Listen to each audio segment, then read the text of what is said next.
Komið sæl og verið velkomin í Suðurnesjamagasín í upphafi Þorra. Í þættinum smökkum við þorramat, förum í heilsueflingu í Reykjanesbæ, sjáum bílagjöf og kynnum okkur söguna mikið óveður fyrir 2 öldum, en við hefjum þáttinn með nýjum bíleiganda. Bílaleigan Blue Car Rental í Reykjanesbæ setti í gang leik á samfélagsmiðlum í desember, þar sem bíll, nýlegur Dacia Duster, var í boði undir heitinu Átt þú hann skilið. Mörg þúsund umsóknir bárust á heimasíðu fyrirtækisins, en það var síðan ungt par með 2 ára dreng sem glímir við sjaldgæfan sjúkdóm sem fékk bílinn. Það var á gefin Yaris fyrir einhverjum árum síðan og það var nú svona á upphafsárum samfélagsmiðla og það ætti allt koll að keyra. Þannig að við höfum trúið að Dusterinn, við erum náttúrulega tím Duster, að Dusterinn myndi vekja lukku. Ekinn 146.343. Svínvirkar alveg. Svínvirkar, fullur af bensíni, nýbúið að smyrja hann, toppstandi. Þannig að það er gjöfin. Við teljum okkur ekki hafa meira við hann að gera. Hann er búinn að sinna sínu starfi vel í okkur. Og við ætlum að finna nýjan eiganda sem getur notið góðsónum og sýna leið hversu góðir okkar notið bílum í laugu. Í stuttu máli þá er Blue Cares ákveðin regnhlíf yfir þau samfélagsverkefni sem við höfum farið í hér á svæðinu. Það sem við höfum látið bara gott að okkur leiða. Það er hæðingarstöðuna, Eikina og Öspuna sem notið góðs af því.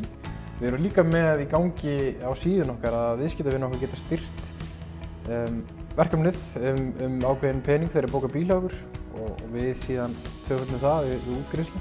Svo hefur verið að styrkja mikið af íþróttafélögum og gert mjög vel þar. Það hefur alltaf verið hugmyndin með þessu verkefni að láta gott þessu leiða og Blue hefur staðið fyrir það gegnum tíðina.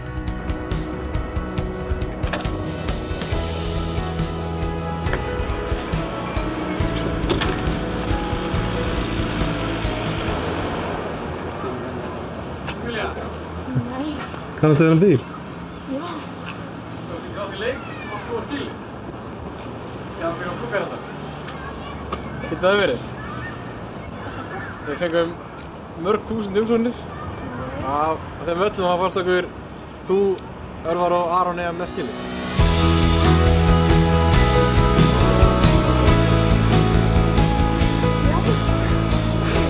Það er ekki að segja neitt. Þannig að það er bláa heima. Það er skilið. Þetta er leiknum. Þetta er vel. Kíkja á hann.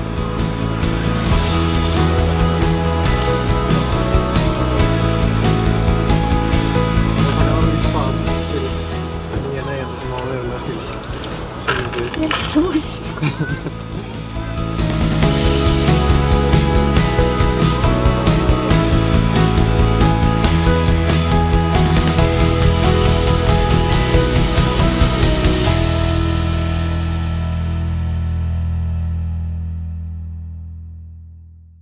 Bóndadagurinn er í þessari viku og markar upphaf Þorra og þá borða Íslendingar þorramat, súra hrútspunga, svið og gamaldags íslenskan mat. Á Suðurnesjum hafa nokkur þúsund manns sótt vinsæl þorrablót undanfarin ár. Þau verða hvergi núna en líklega verða nokkur miklu minni í heimahúsum. Eitt þeirra sem þarf að hjálpa til í því er Magnús Þórisson og hans fólk á réttinum í Keflavík. Hann setti þorramat í trog og við smökkuðum súra punga. Það er bóndadagurinn í þessari viku. Og þá fær maður sér hrútspunga, súra hrútspunga. Magnús Þórisson á réttinum. Hvernig verður þorrinn 2021? Hann verður náttúrulega allt öðru sig heldur en síðastliðin ár. Hann er eiginlega kominn svona, ef ekki að segja svona 15 ár aftur í tíman aftur. Það sem við þurfum að fara að vinna með að vera með þorrabakka og þorraöskjur, einstaklingsöskjur og paraöskjur. En það svona var á undanhaldi svolítið og þorrablótin tóku við og það eins og þú sjálfur veist þá hérna á Suðurnesjum erum við með mörg stór þorrablót sem verða ekki í ár. Það er út Garði og það er í Grindavík og það er í Njarðvík og Keflavík. Ég held að þetta séu mörg þúsund manns þegar við teljum þetta allt saman. Þannig að við þurftum að eiginlega fara bara á byrjunreit aftur og við hérna sem sagt bjóðum upp á allar þessar öskjur núna í ár. Þannig að verða núna bara fullt af litlum þorrablótum í heimahúsum. Já, það eiginlega þannig. Það náttúrulega bara þessi þorrablót sem við bjóðum upp á fyrir 10 til 20 manns og svo koma þessar öskjur og bakkar mjög stertinn. Þannig að þetta rosalega sterk hefð hjá Íslendingum. Þorrinn ákaflega skemmtilegu tími, hvað matinn allavega varðar. Já, þetta náttúrulega, við erum búin að alast upp við þetta í 100 ár og ég held að við Íslendingar höfum verið mjög duglegir við það að koma þessu á framfæri til unga fólksins okkar og sérstaklega með þessum þorrablótum stóru sem við erum að halda. Að sjálfsögðu verið að bjóða upp á aðra hluti þar líka eins og pottrétti og jafnvel einhverja steik, en það samt gaman þegar maður mætir á svæðið og að útskýra þetta fyrir unga fólkinu hvað við erum að bjóða upp á og að það eru mjög margir sem eru tilbúnir í að smakka þetta allt saman. Unga fólki að borða, hvað ég að segja, svona kannski súrmatinn? Nei, það minnst af því. Ég myndi segja að það væri bara mjög fá prósent af unga fólkinu sem fer í súrmatinn. Það eru bara þeir allra hörðustu sem fara í hann. En það gaman að sjá þegar unga fólki að taka sér harðfisk og smakka hákall, að sjálfsögðu saltkjötið og jafnvel hálfan sviða, kjamma og svoleiðis. Þannig að fá sér bara rófust uppstúð með. Þannig að það bara yndislegt. Þetta hefur kannski komið fram í þessum stóru þorrablótum sem að hafa verið gríðarlega vinsæl á Suðurnesjum sem eins og þú varst að nefna og þú ert nú búin að vera þáttakandi því að vera með þorramatinn á nokkrum af þeim, risastórum þorrablótum. Hefur þið tekið eftir því að unga fólkið það svona fara í hangikjötið og eitthvað svona þægilegri rétti, getur við sagt? Já, sjálfsögðu. Þau eru náttúrulega að fara að mestu leyti í svoleiðis rétti en það kemur mér alltaf jafn mikið óvart að sjá hvað unga fólki samt duglegt akkúrat á þessu kvöldi þegar þau fara á þessu stóru blót, í góðum vinahópi að svona að mana sig upp í að smakka þennan skemmtilega mat, þessa miklu og gömlu hefð.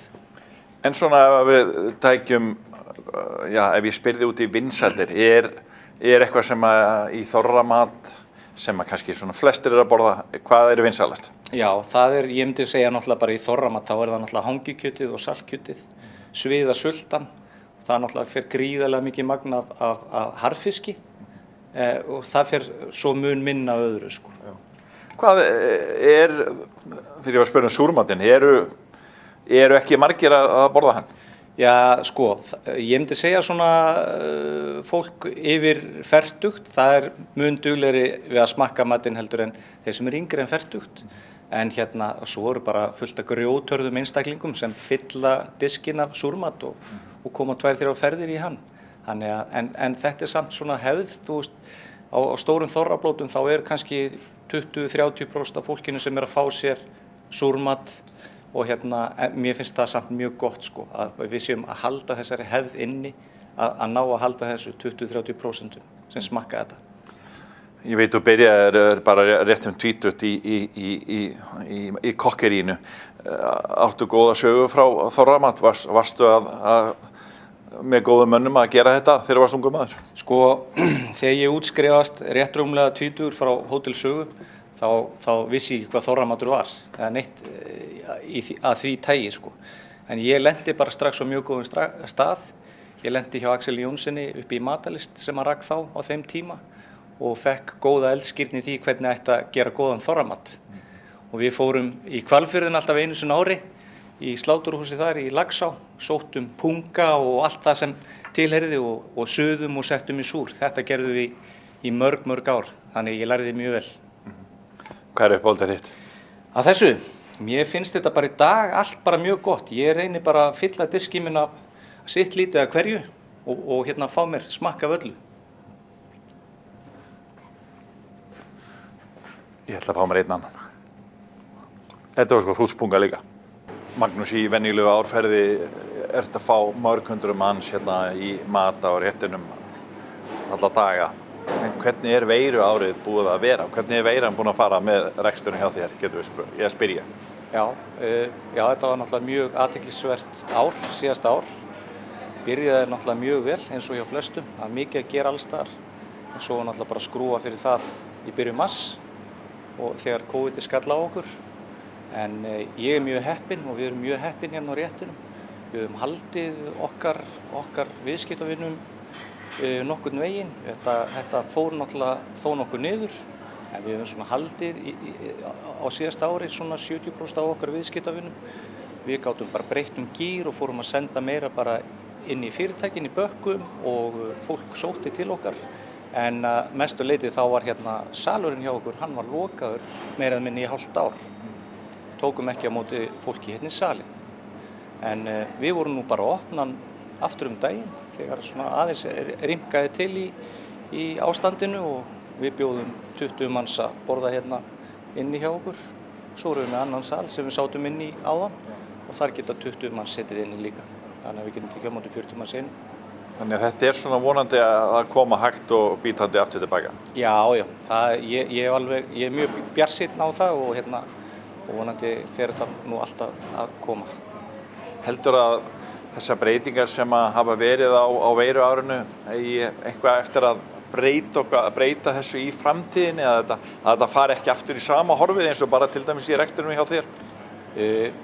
Það svona margt sem maður hefur séð í þessu ástandi. Það bara til dæmis það að pöntunarkerfi hjá okkur, fólk pantar meira á netinu og pantar í gegnum síma og vill að þetta sé tilbúið, og við erum kannski komin aftur á þann stað að það hefur verið að keyra matnum meira út eins og gert var fyrir mörgum árum. Þannig að það svolítið að koma tilbaka. Og ég sé bara líka, mér finnst bara gaman að sjá þegar viðskiptavinir mínir koma hérna inn núna, hvað fólk tekur þessu alvarlega, þrífur á sér hendurnar og spritta sig, og ég einhvern veginn hef trú á því að það sé líka komið til að vera. Já. Og það verði svona þó nokkrar breyting. Já, við getum sagt að Íslendingar muni svona hugsa meira þessi mál í framtíðinni eftir COVID. Já, ég held að það sé alveg klárt. Ég held að það sé búið að stimpla þetta vel inn í okkur Íslendingara. Tökum þessu alvarlega og sem náttúrulega besta mál. Þannig að þú ert hæfilega bjartsýnn? Já, ég er bara mjög bjartsýnn. Virkilega gaman að geta opnað salinn aftur, tekið á móti fólki. Það bara gerir allt starfsfólki mikið léttara og að fá að taka á móti öllu þessum góðu viðskiptavinum.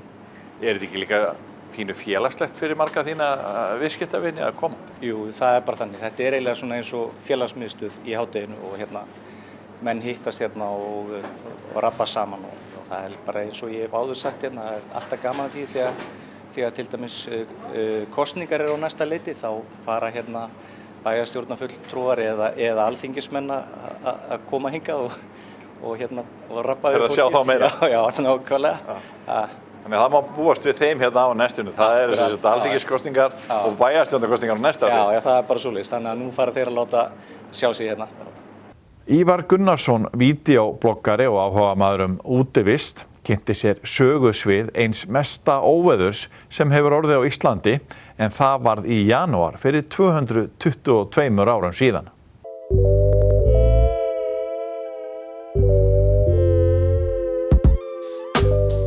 janúar 1799 fyrir 222 árum, næstu því på dag.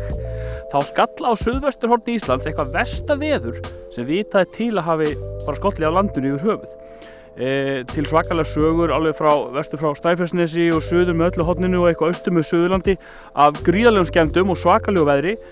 Miklar skemmdir á húsum og mikið magna bátum og skipum, tugir ef ekki hundruð sem að eyðilögast eða hurfu. Eitt stærsti staki atburðurinn í þessu veðri var svo Básendaflóðið. Hérna á það sem voru básendar rétt suður á Stafnesi á vestanverðu Miðnesinu, Reykjanesskaganum. Hérna var verslunarstaður, kaupstaður, partur dönsku einokunarversluninni hafði staðið hérna í 2 aldir sem þurrkaðist út í flóðinu.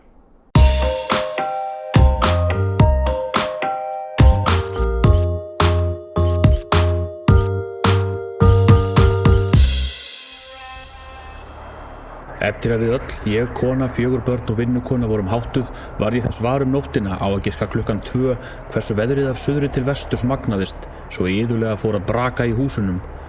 Þrátt fyrir svart myrkrið lauk ég upp húsdýrum eldhúsmegin og þá þegar braust sjórinn inn á mig með svo miklu afli og straum að fyllti herbergin á lítilli stundu. Hér bil klukkan 7 að við héldum treystumst við ekki lengur að geta bjargað lífinu þarna á loftinu, braut ég því gluggan á norðurhliðinni. Þar smugum við öll út eins og við stóðum. Ég vóð með yngsta barnið á handleggnum þar sem sjóðinn flæddi inn og skolaði með sér borðum, plönkum, fjármunum og búshlutum. þetta voru svona brot úr lýsingum Henriks Hansens síðasta danska kaupmannsins hérna á Básöndum sem komst á fjölskyldu við illan leik í burtu og mér finnst, ég ætla að fara með einhverjum smá labbitúr niður að Básöndum og skoða þessar litlu minjar sem ég held að séu hérna eftir. Það er kannski ekki mikið að sjá en það er gaman að kíkja niður þér einmitt vegna þess að það er ekki mikið að sjá.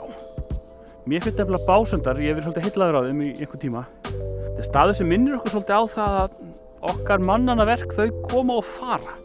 Maður hefur tilhneigingu svona í dagsins amstri til að finnast þetta allt saman vera hálf eilíft sem við erum að byggja. Við gleymum því stundum að byggð og menning er í stöður í mótun og hreyfingu og það sem okkur þykir sjálfsagt og eilíft í dag verður horfið og jafnvel gleymt eftir einhverjar aldir.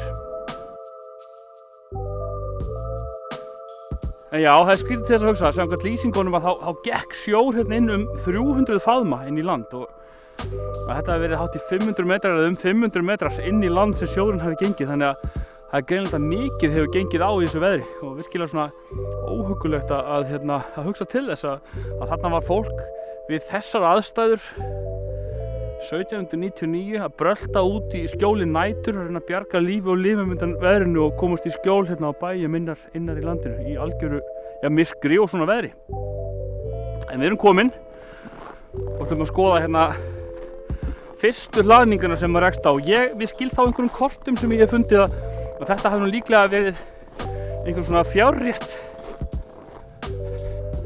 Já, þetta var réttin og ég ætla að labba hérna út á enda á tanganum þar sem að Tóftir eiginlega bæjarins eiga að vera. Svo skilst mér að svæðið hérna á milli hafi verið svona athafnasvæði fyrir verslunina. Það hafi verið verslunarhús hérna líka og það er væntanlega þetta sem við sjáum rétt aðeins móta fyrir hérna og brunnur og eitthvað fleira hérna og svo hérna niður handan við sem sagt sunnan megin þar hafi skip lagst að. Og þessar þúfur þá hérna fyrir aftan mig er þá það eina sem að leyfir eftir af eiginlega Básendabænum. Ótrúlega hugsa til þess að þessi smá grashólar hérna að þetta sé það sem að eftir stendur af kaupstað og verslunarstað á Reykjanesi, þeim stærsta eða einum stærsta á Reykjanesi til 200 ára. Svona breytast hlutirnir. Takk fyrir að koma með mér í smá labbitúr. Við sjáumst næst.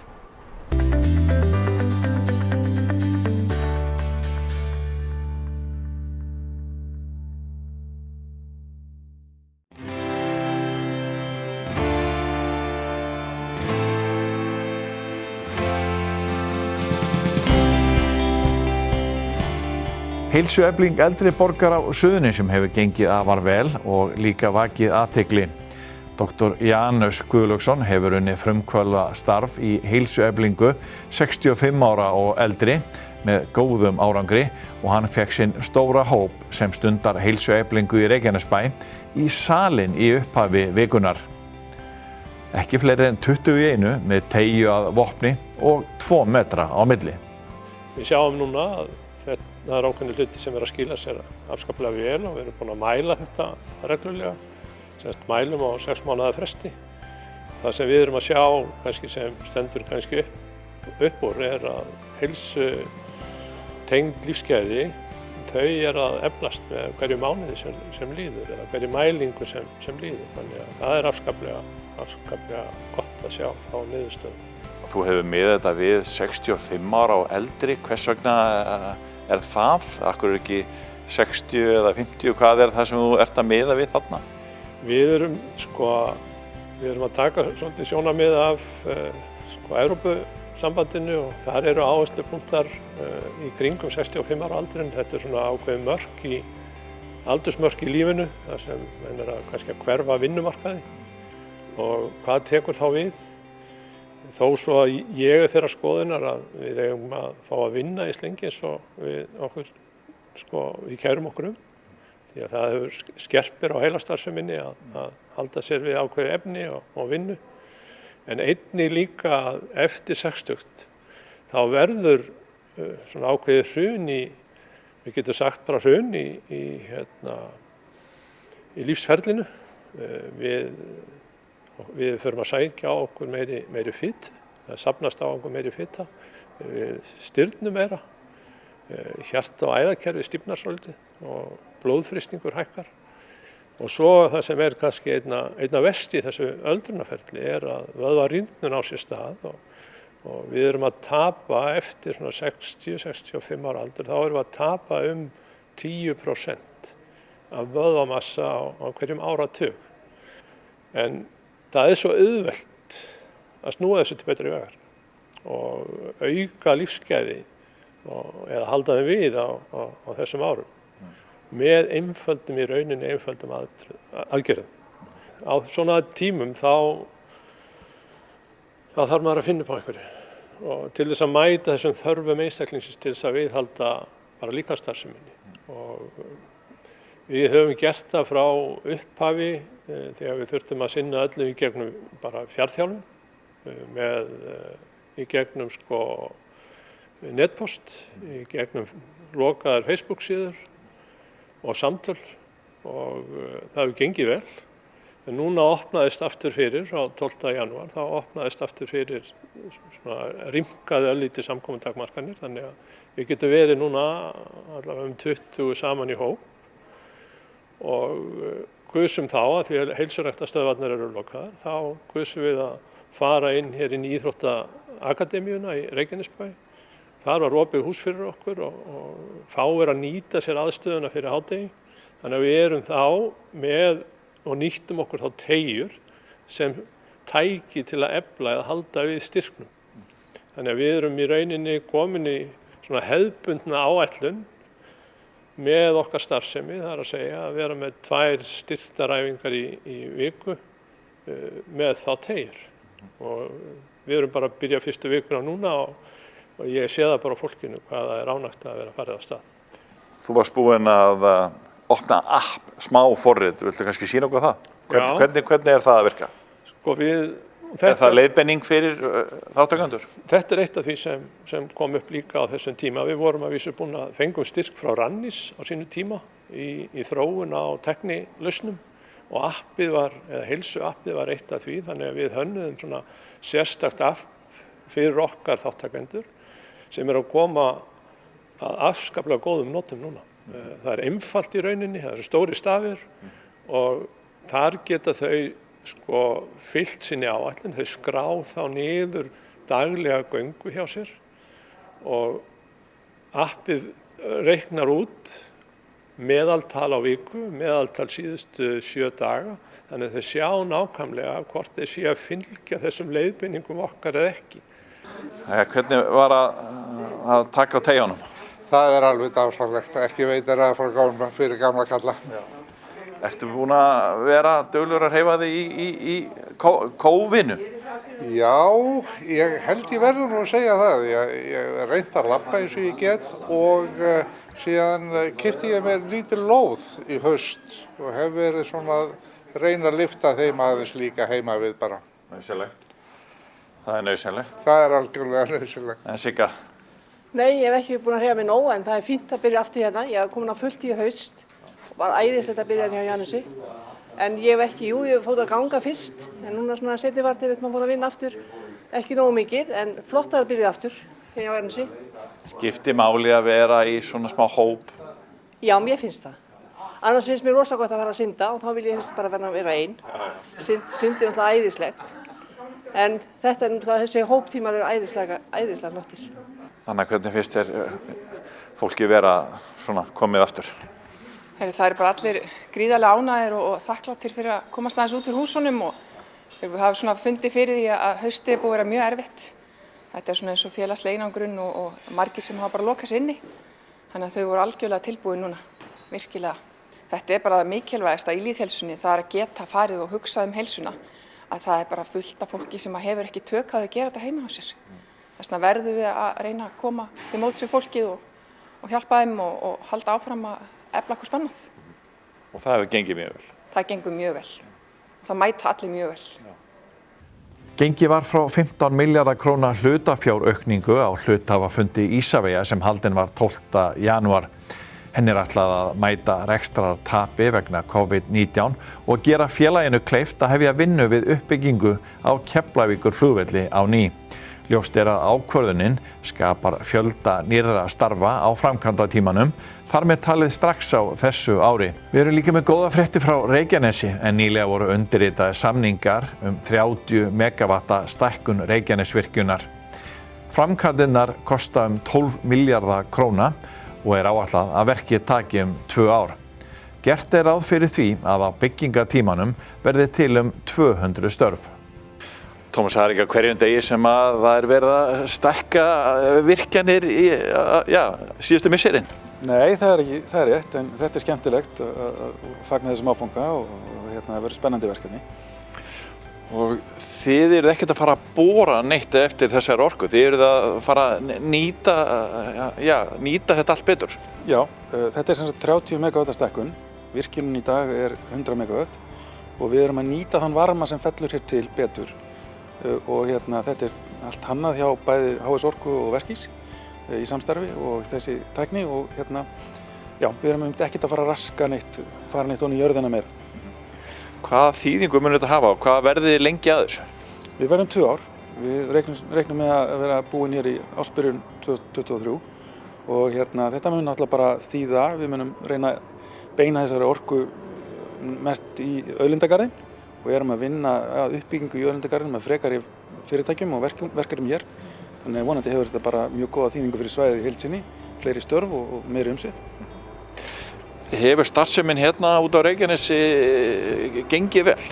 Já, hún hefur gengið vel. Hér er auðlindin reyndar verið stundum svolítið kenjótt, má segja það, og gengur svolítið upp og niður. Auðlindin sjálf, en virkjunin sjálf og öll starfsemin hefur gengið mjög vel. Leiðu við þökkum fyrir áhorfið minnum við á aðra útgáfu Víkurfrétta. Við gefum út vikulegt fréttablað sem er dreift ókeypis á netinu en líka í prentuðu öll Suðurnes. Í lokaorðum Margeirs Vilhjálmssonar á baksíðu blaðsins vekur hann athygli á því að nýir og flottir veitingastaðir hafi opnað á undanförnum vikum og úrvalið sé orðið þannig að það sé eitthvað sem Suðurnesin geti montað sig af. Við sinnum fréttaþjónustu daglega á Víkurfréttavefnum www.vff.is og skrifum golf á kylfingur.is. Við sjáumst að vikuleiðinni. Verið sæl.